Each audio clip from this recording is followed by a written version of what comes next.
إن الحمد لله نحمده ونستعينه ونستغفره ونعوذ بالله تعالى من شرور أنفسنا ومن سيئات أعمالنا من يهده الله فلا مضل له ومن يضلل فلا هادي له وأشهد أن لا إله إلا الله وحده لا شريك له وأشهد أن سيدنا ونبينا وحبيبنا محمدا عبده ورسوله صلى الله عليه وعلى آله وصحبه ومن تبعهم بإحسان إلى يوم الدين.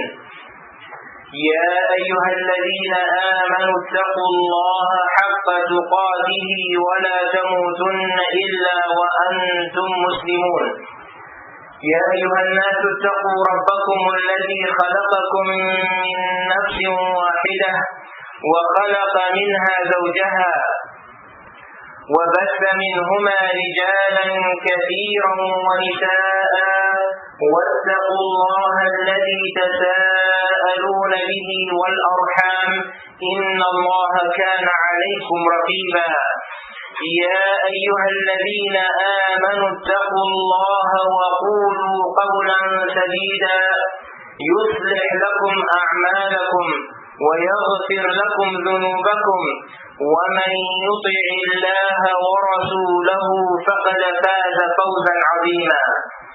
أما بعد فيقول الله سبحانه وتعالى إن الذين قالوا ربنا الله ثم استقاموا فلا خوف عليهم ولا هم يحزنون أولئك أصحاب الجنة خالدين فيها جزاء بما كانوا يعملون. ويقول جل من قائل إن الذين قالوا ربنا الله ثم استقاموا تتنزل عليهم الملائكة ألا تخافوا ولا تحزنوا وأبشروا بالجنة التي كنتم توعدون نحن أولياؤكم في الحياة الدنيا وفي الآخرة. ويقول تعالى آمرا نبيه عليه الصلاة والسلام فاستقم كما أمرت ومن تاب معك. وقال النبي صلى الله عليه وسلم كما في رواية ثوبان رضي الله عنه وأرضاه استقيموا ولن تحصوا واعلموا أن خير أعمالكم الصلاة ولا يحافظ على الوضوء إلا مؤمن. ثم أما بعد. My dear brothers and sisters in Islam, in the verses which I just recited and the hadith which I related, we learn about a very important principle in Islam. It is the principle of al-istiqamah, remaining firm and steadfast. First, let's take a quick look at those verses in the hadith of the Prophet sallallahu alaihi wasallam. Then we'll quickly speak about the meaning of this principle or this concept and how we can realize or attain it practically in our lives. أقول وبالله التوفيق. Allah subhanahu wa ta'ala says, إن الذين قالوا ربنا الله ثم استقاموا. The meaning of this part of the verse is, indeed, those who say, our Lord is Allah, and then they remain firm upon that. They remain firm upon that. إن الذين قالوا ربنا الله ثم استقاموا فلا خوف عليهم ولا هم يحزنون. The reward, if you will, for those who say our Lord is Allah and then remain firm upon it is that there will be no fear upon them. فَلَا خَوْفٌ عَلَيْهِمْ وَلَا هُمْ يَحْزَنُونَ. Nor will they have any reason to grieve, to become sad. أُولَئِكَ أَصْحَابُ الْجَنَّةِ خَالِدِينَ فِيهَا.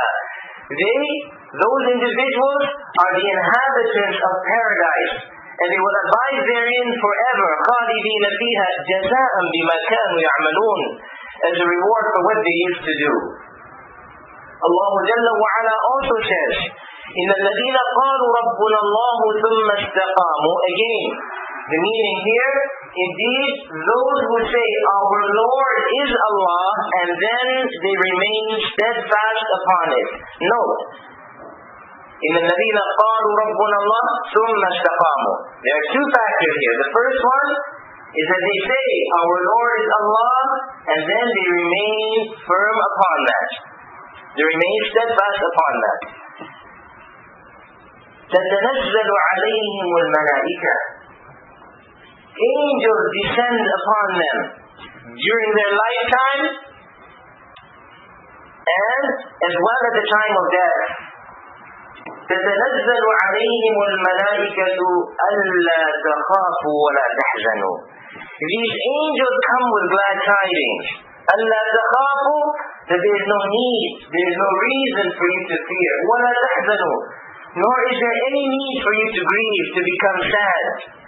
وَأَبْشِرُوا بِالْجَنَّةِ الَّتِي كُنْتُمْ تُوعَدُونَ. And receive glad tidings of that paradise that you were promised.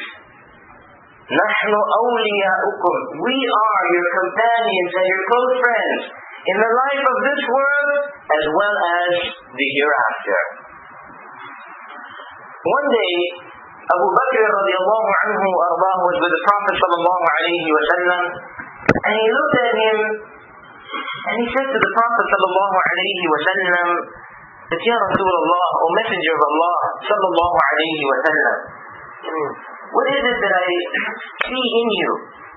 It is as though you have aged, have shipped, you become old.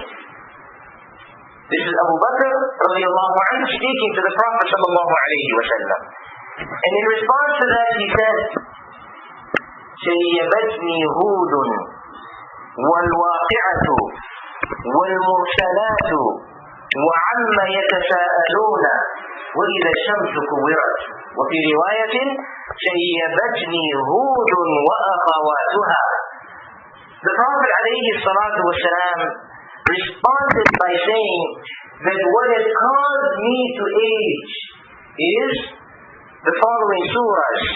And he mentioned Hud and its sisters. In other words, surahs which are similar to it, such as Al-Waqi'a, Al-Mursalat, Amma Yatasa'alun, Idha Shamsu Kuwirat. Ayyuha al-akhyar, do you know why these surahs caused him to age? Why they made him become old? As all of us knows, when a person is burdened with something, when we are worried and we are stressed about something, then it causes us to age. You recall, when Obama was elected, they showed you the before and after pictures, how he had black hair. Most of his head was filled with black hair before he was elected. Soon after he was elected, they showed you a lot of gray on his head. Stress and burdens will cause that. So the Prophet alayhi salatu wasalam says to Abu Bakr radiallahu anhu wa arda, the Surah Hud and surah similar to it have caused me to age. Why?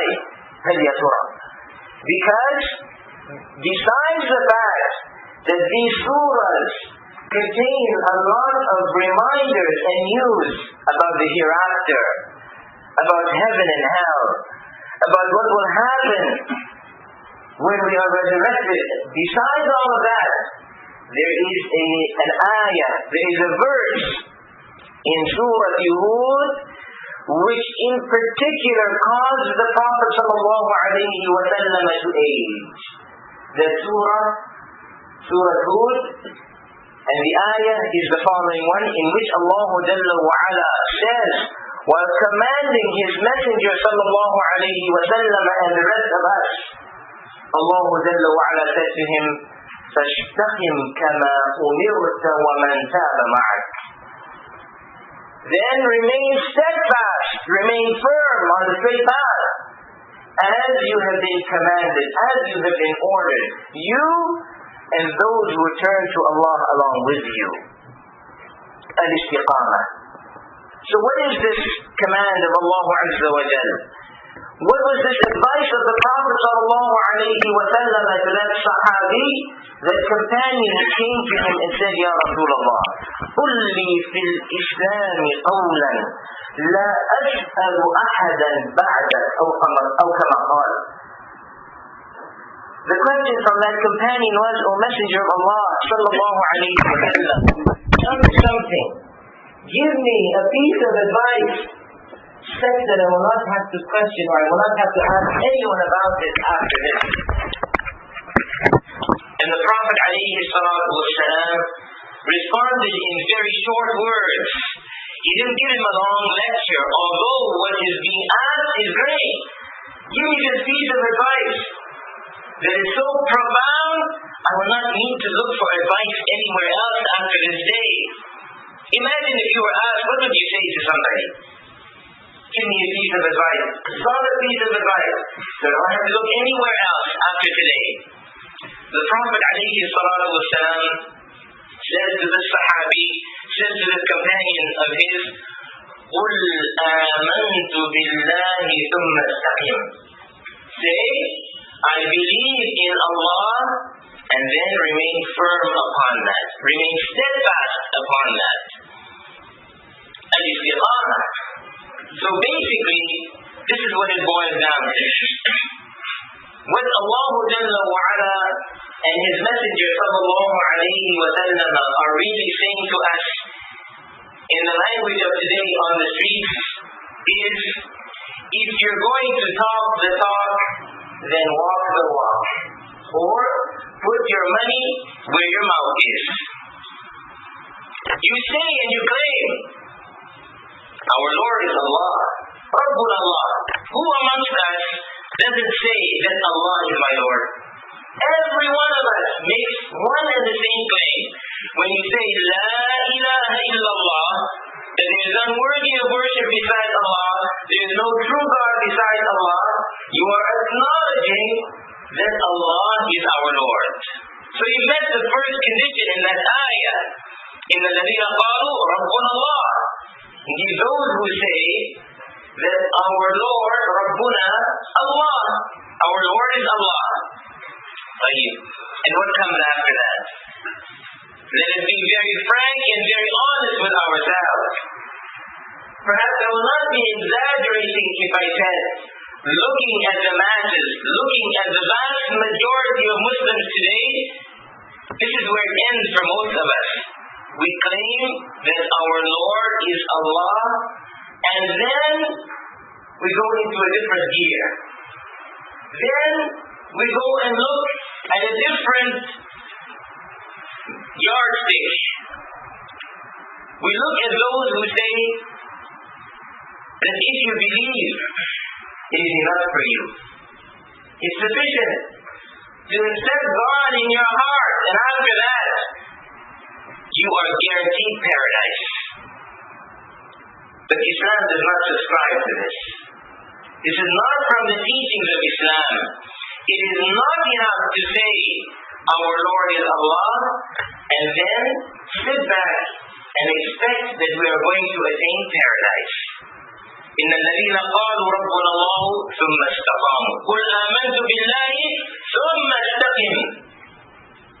Yes, say that your Lord is Allah, but after that, act upon it. To remain firm upon it, to remain steadfast means to act upon it. If you truly believe that Allah is your Lord, then it has to show in your conduct. It has to show in your actions. It has to show in the way that you lead your life, the way that you live. If truly you believe in Allah, because when you say it with your tongue, then that is simply a lip service. If you say it with your tongue, that's one thing, but actions speak louder than words. So your actions have to speak, Rabbuna Allah. Your actions have to speak and show that you believe that your Lord is Allah. How is that? It is, as I said earlier, by practicing Islam, by living Islam. And therefore, the ulama, they tell us that al-istiqamah basically means to adhere to the straight path by fulfilling our commands towards Allah subhanahu wa ta'ala. So there isn't a single obligation, there isn't a single one of the fara'id of Islam except that you fulfill them. And there isn't a single one of the muharramat, the prohibitions, except that you abstain from them, you stay away from them. Everything that is unlawful, everything that is haram, that we learn of from the Quran or the authentic Sunnah, we stay away from it. Wow, that's a tall order, isn't it? Now do you understand why the Prophet sallallahu alayhi wa sallam said, شَيَّبَتْنِي هُودٌ وَأَخَوَاتُهَا? The Surah Hud and similar surah to it has caused me to age. He was concerned. How is it that remember, it was not only himself that he worried about. He worried about you and me as well.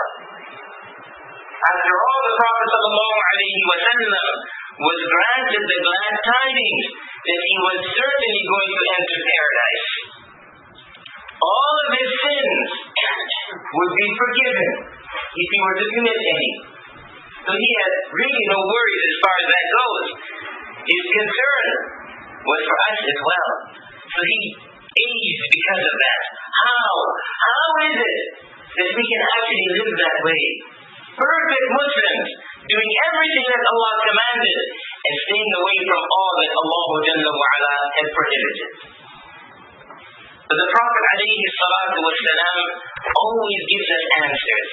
He doesn't simply point out a problem and then leave us hanging, but rather he gives us answers.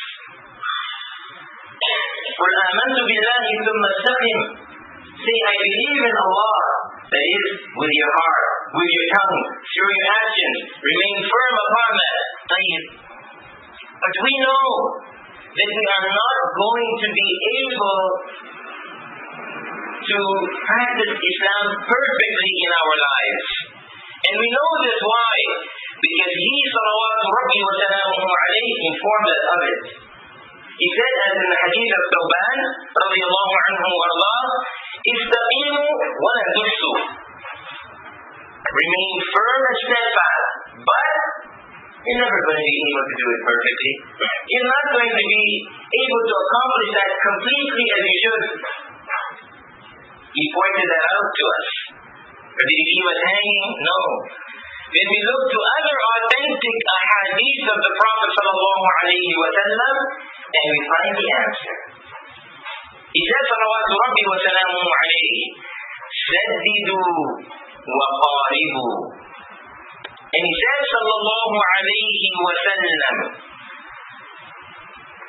وَاعْلَمُوا أَنَّهُ لَا يُدْخِلُ الْجَنَّةَ أَحَدَكُمْ عَمَلُهُ. وَاعْلَمُوا أَنَّهُ لَا يُدْخِلُ الْجَنَّةَ أَحَدَكُمْ عَمَلُهُ. قالوا ولا أنت يا رسول الله؟ قال ولا أنا إلا أن يتغمدني الله برحمة منه وفضل أو كما قال صلى الله عليه وسلم. So here's the answer that we're looking for. He said, سَدِّدُوا وَقَارِبُوا. Aim high. Try to do all of those things that you're supposed to do. But since you will not be able to fulfill all of your obligations, you cannot be perfect because it is not your nature as human beings. Saddidu. Go for it. Do everything that is right. وَقَارِبُ. But since you're not going to be able to then come as close as you possibly can. As Allah Jalla wa Ala says, فَاتَّقُوا اللَّهَ مَا اسْتَطَعْتُمْ. Keep your duty to Allah. Fear Allah to the best of your ability. So the answer is clear then, isn't it? And it is that you have to make a sincere effort. Try your utmost. And then He gives us last night, He loves you. وَاعْلَمُوا. And know this.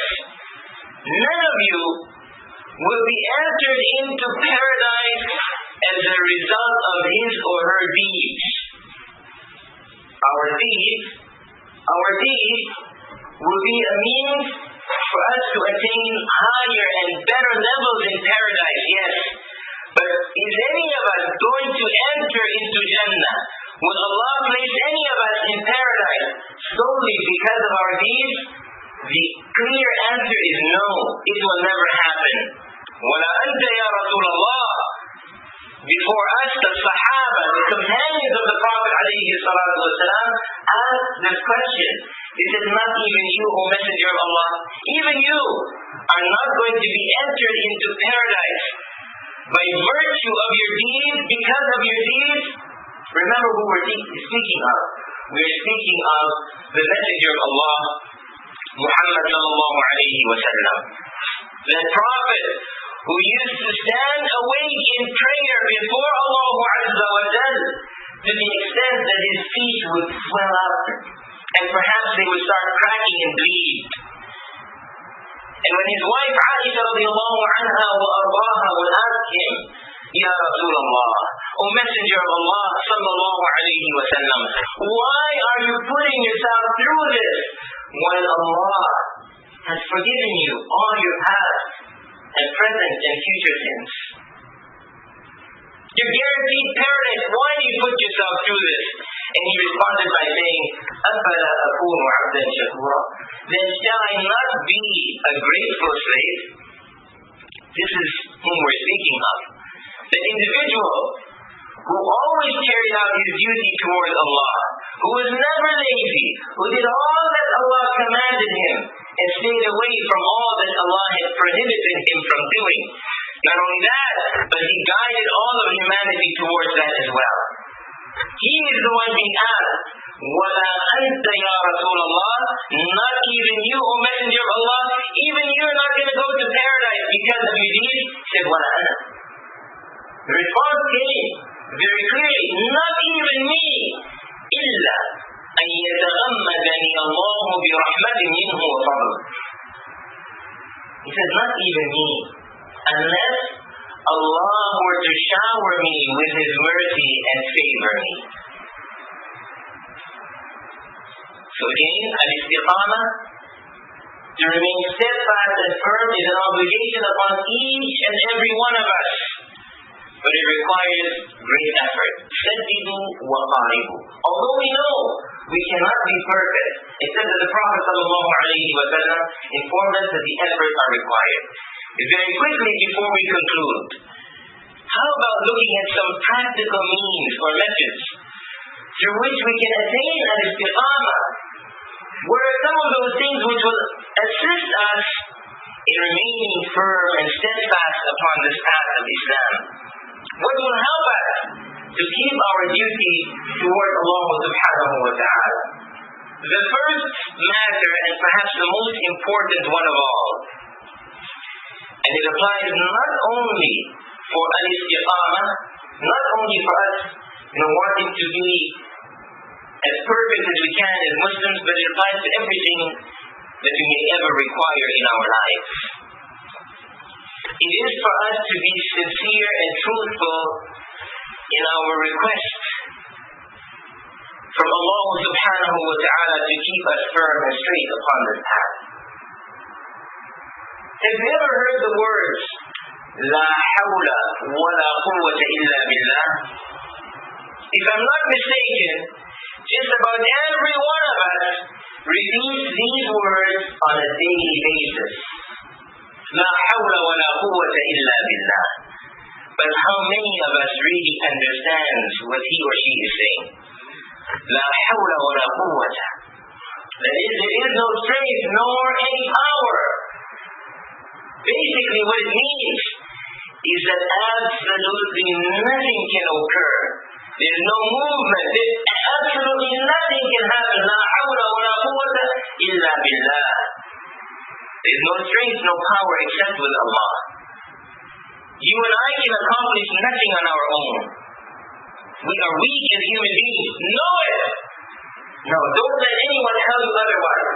Don't let anyone tell you that you are strong like a mountain. You can accomplish whatever you want on your own. If you want it, it will happen. It's a lie. It doesn't matter how many books it is written in.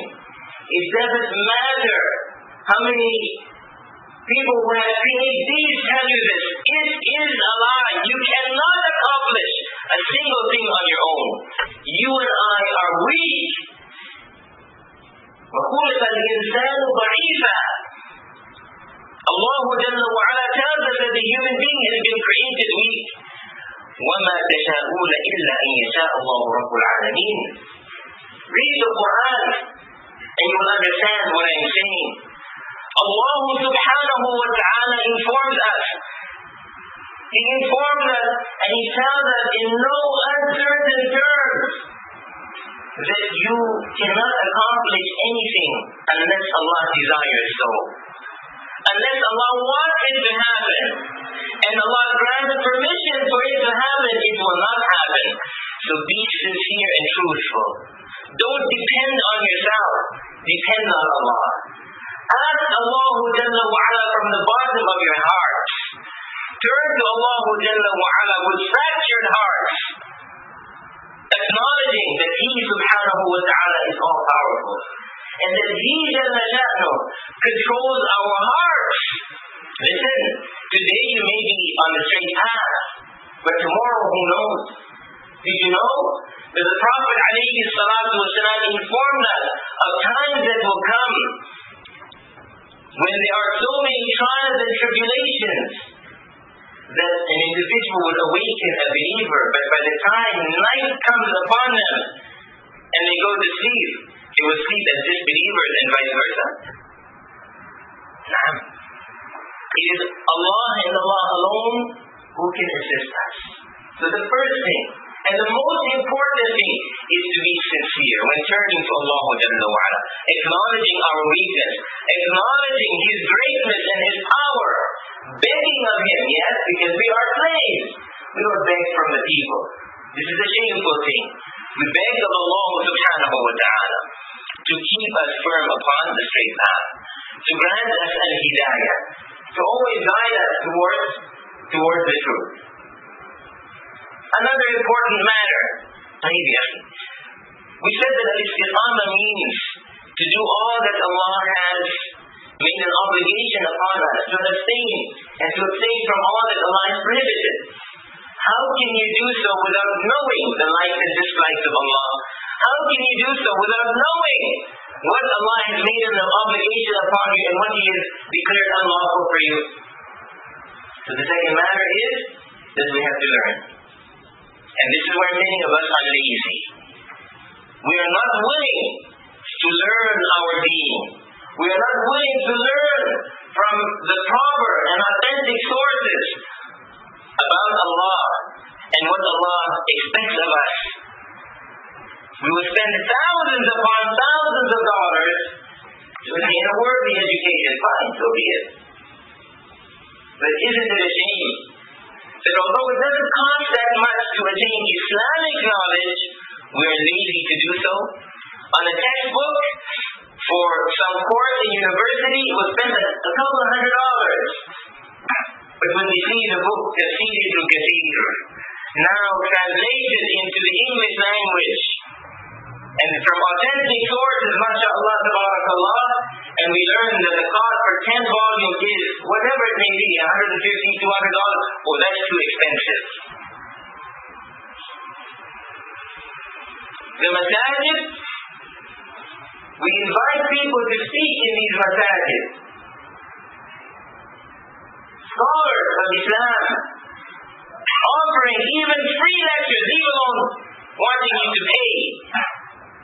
And who attends, except maybe a handful. This is an indication of how much value we put to our deen. If we are not willing to learn, if we don't take the effort to learn, how are we going to attain that goal of al-istiqamah? A few other quick matters without details. One of them being that we need to take things gradually. One of the biggest mistakes that people make is that they say, that's it, I have made tawbah, I've repented to Allah subhanahu wa ta'ala for my wrongs, I'm going to turn my life around. And then they overwhelm themselves. They bite off more than they can chew. It happened in Ramadan, didn't it? To many people. The first day of Ramadan came, they said, that's it. Alhamdulillah, I turned into an angel.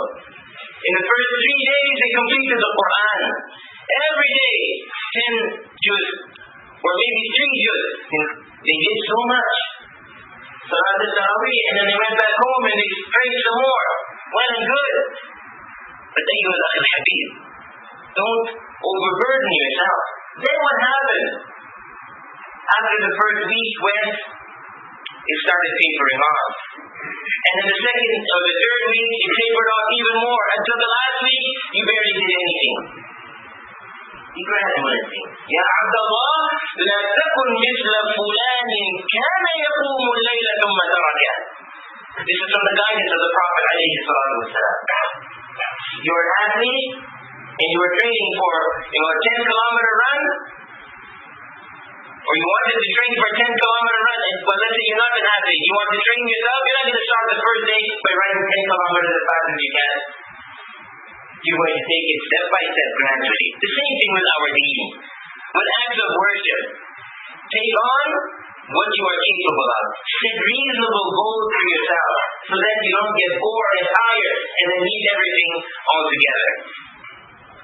Don't go to any extremes. Remember those 3 men that went around asking the wives of the Prophet ﷺ about the worship of the Prophet ﷺ. And after all that, they thought, wow, he's the Prophet of Allah, all the sins have been forgiven. How can we? There's no way. We can't keep up. So, one of them swore that every night he would stand in prayer, he would never go to sleep at night. The other one said, I'm going to fast every day. Not a day will go by except that I observe it fasting. And another one said, well, to free myself for Allah so that I can worship Him, I'll never marry. The news reached the Prophet ﷺ. He was not pleased. He was not pleased that a man said he would stand in prayer every night, all night, without going to sleep. He was not pleased that a man said that he would fast each and every day.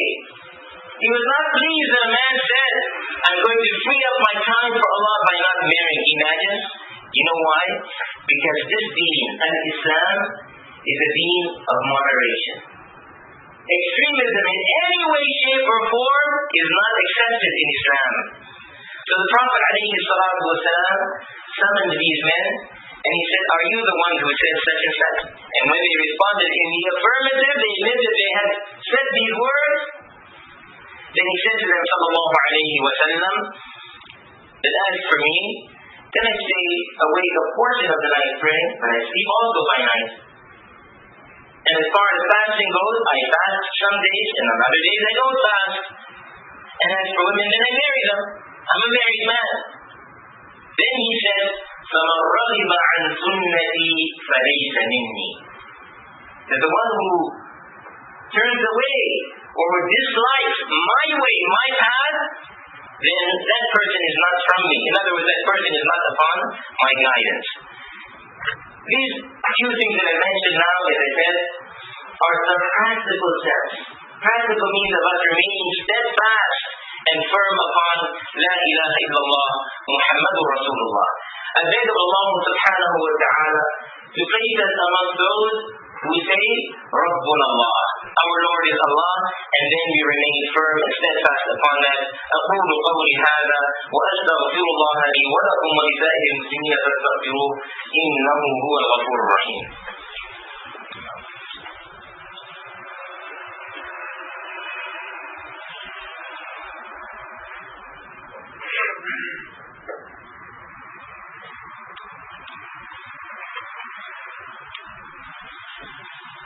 الحمد لله رب العالمين والعاقبة للمتقين ولا عدوان إلا على الظالمين وأشهد أن لا إله إلا الله وحده لا شريك له وأشهد أن محمدا عبده ورسوله صلى الله عليه وعلى آله وصحبه ومن تبعهم بإحسان إلى يوم الدين أما بعد فإن أصدق الحديث كتاب الله وأحسن الهدي هدي محمد صلى الله عليه وسلم وشر الأمور محدثاتها وكل محدثة بدعة وكل بدعة ضلالة وكل ضلالة في النار.